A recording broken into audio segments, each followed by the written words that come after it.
kulan aqoon isweydaarsi oo iskugu yimaadeen suxufiyiinta ka howlgala idaacadaha kala duwan ee magaalada Gaalkacyo xarunta gobolka Mudug.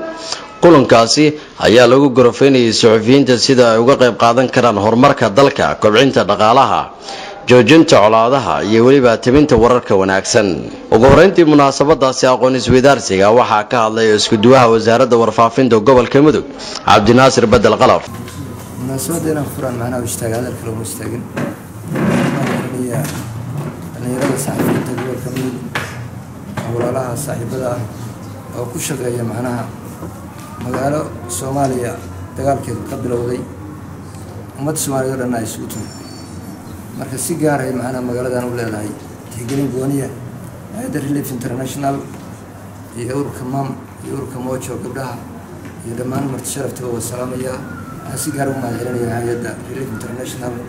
oo soo jeesatay inay saxafiyiinta gobolka Mudug gacan siiyaan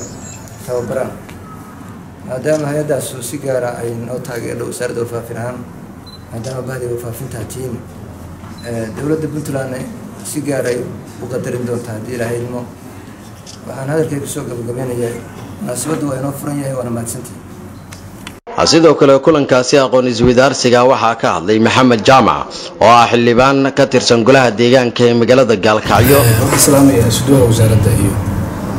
warfaafinta iyo saxafiyiinta halkan isugu yimid waxaan rajeynayaa in si wanaagsan looga faa'iideysan doono doodan ama discussionka laga sameyn doono qodobo kala duwan oo ay ka mid tahay doorka warbaahintu ay ku leedahay nabadda iyo sidoo kaleeto habka looga soo waramayo meelaha dagaalada ay ka jiraan cilmigu waxa weeye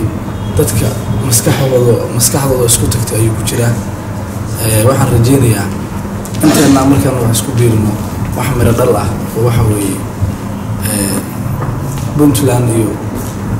sidoo kale Caawil Maxamuud Cabdi oo ku hadlayay magaca ururka suxufiyiinta Puntland ayaa isna goobtaasi aqoon isweydaarsiga ka hadlay. barnaamijkan maanta inoo soo agaasintay anigoo ku hadlaya magaca ururka suxufiyiinta Puntland ee MAP waxaan bogaadinayaa barnaamijkan dooda ah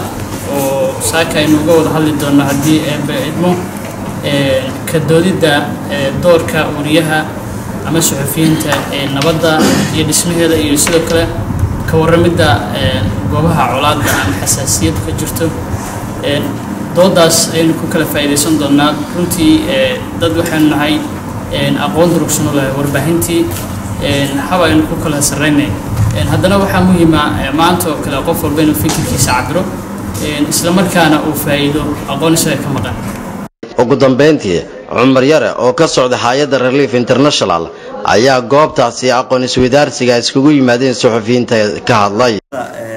wasaaradda warfaafinta ka socota gaar ahaan xafiiska gobolka Mudug wasaaradda saxafiyiinta kala duwan iyo dhammaan marti sharafta inoo joogta waan salaamayaa salaan kadib kulankeenu wuxuu ku saabsan yahay wuxuu ka mid yahay kulamadii wacyigelinta ahaa warbaahinta